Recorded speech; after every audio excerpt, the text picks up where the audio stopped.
Welcome to Big Idea Hurdley, where you can learn something new in just a few minutes.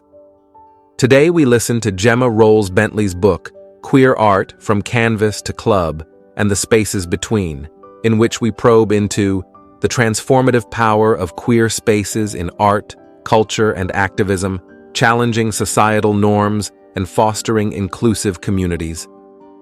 Gemma Rolls-Bentley has been at the forefront of contemporary art for almost 2 decades, working passionately to amplify the work of queer artists and provide a platform for art that explores LGBTQIA+ identity.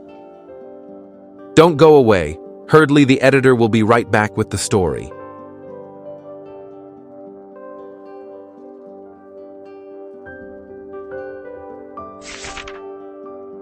Queer spaces have always played a crucial role in shaping art, culture, and activism. These spaces provide more than just physical locations. They create environments where queer individuals can express themselves, challenge societal norms, and build inclusive communities. This transformative power is at the heart of queer art, influencing everything from the creation of individual works to the formation of entire movements. Queer spaces often emerge out of necessity, offering refuge and a sense of belonging to those marginalized by mainstream society. These spaces, whether physical or conceptual, allow for the development of a unique artistic language that speaks to the experiences, struggles, and aspirations of queer individuals. For many artists, these spaces serve as a canvas for their creative expression, enabling them to explore themes of identity, love, resistance, and resilience. One compelling example from this book is the story of Derek Jarman's 1992 exhibition titled Queer. Jarman, a filmmaker and artist, deliberately chose the provocative title to spark public debate. His exhibition was more than just an artistic showcase. It was a bold statement that amplified the voices of the LGBTQIA+ community. Jarman's work was not just about art. It was about creating a space where queer individuals could see themselves reflected, where their experiences were not just acknowledged, but celebrated. This exhibition became a landmark moment in the recognition of queer art as a legitimate and vital part of the broader cultural landscape.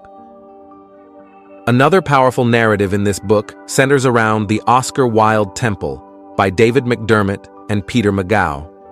This immersive installation pays homage to the LGBTQIA+ ancestors who paved the way for contemporary queer life, often at great personal cost. The temple was envisioned as a secular space for private reflection and ceremonial gatherings, demonstrating the power of having a space to call one's own. It wasn't just an art installation, it was a sanctuary, a place of reverence and remembrance that highlighted the spiritual and emotional significance of queer spaces. This story illustrates how queer spaces can transcend their physical boundaries, becoming symbols of collective memory and identity. The story of the new Eagle Creek Saloon, a performance series by Sadie Barnett, offers another vivid illustration. The saloon was San Francisco's first Black-owned gay bar, opened by the artist's father in 1990. Though it operated for only 3 years, its impact on the multiracial queer community was profound. Barnett's reimagining of the saloon serves as both a historical monument and a living, breathing space where the past and present intersect. Through this work, she connects the history of loss, activism, and solidarity that characterized the original saloon with contemporary struggles, ensuring that the legacy of such spaces is not forgotten. Queer spaces are also sites of activism and resistance. The book recounts the story of the Stonewall Inn, a now legendary queer space that became the flashpoint for the global pride movement after a police raid in 1969. The inn wasn't just a bar, it was a battleground where queer people fought for their right to exist openly and without fear. The legacy of Stonewall continues to inspire activists and artists alike, demonstrating the enduring power of queer spaces to ignite change. In addition to these physical spaces, the concept of queering spaces by inhabiting them in new ways is also crucial. This idea is explored through the lens of the Wow Cafe Theater, where Lois Weaver and others from the infamous Wow Cafe Theater marched down Fifth Avenue during the 1985 New York Gay Pride March. The Wow Cafe wasn't just a theater. It was a space where queer women could create and perform art that reflected their experiences, free from the constraints of mainstream expectations. By taking to the streets, they queered public space, turning the city itself into a stage for queer expression and activism. These stories, and many others in this book, underscore the vital role that queer spaces play in fostering creativity, community, and resistance.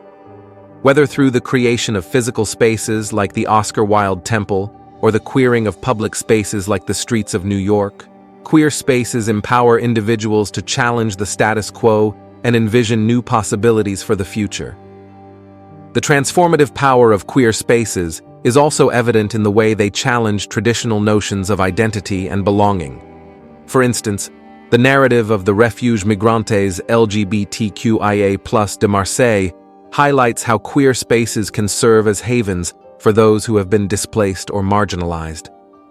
The workshops organized by Liam Warren and Arthur Eskenazi for RML members provided a safe space for queer refugees to express themselves artistically, indirectly revealing the discrimination they faced. This project not only offered a space for creative expression, but also questioned the ethical frameworks of collaboration, emphasizing solidarity, inclusion, and emancipation. The book also discusses how queer spaces are not just about survival, they are about thriving. The Charleston House, home and studio of Bloomsbury Group artists Vanessa Bell and Duncan Grant, is a rare example of a historic home preserved to commemorate the queer lives of its inhabitants. It's a powerful reminder of how queer spaces can be sites of joy, creativity, and community, pushing the boundaries of traditional domesticity and reimagining what home can look like. As the editor of Herdley, by learning from these transformative queer spaces, we can envision a future where art and community intersect to create sanctuaries of radical inclusion, spaces where everyone, regardless of identity, can find not just refuge, but also the freedom to thrive.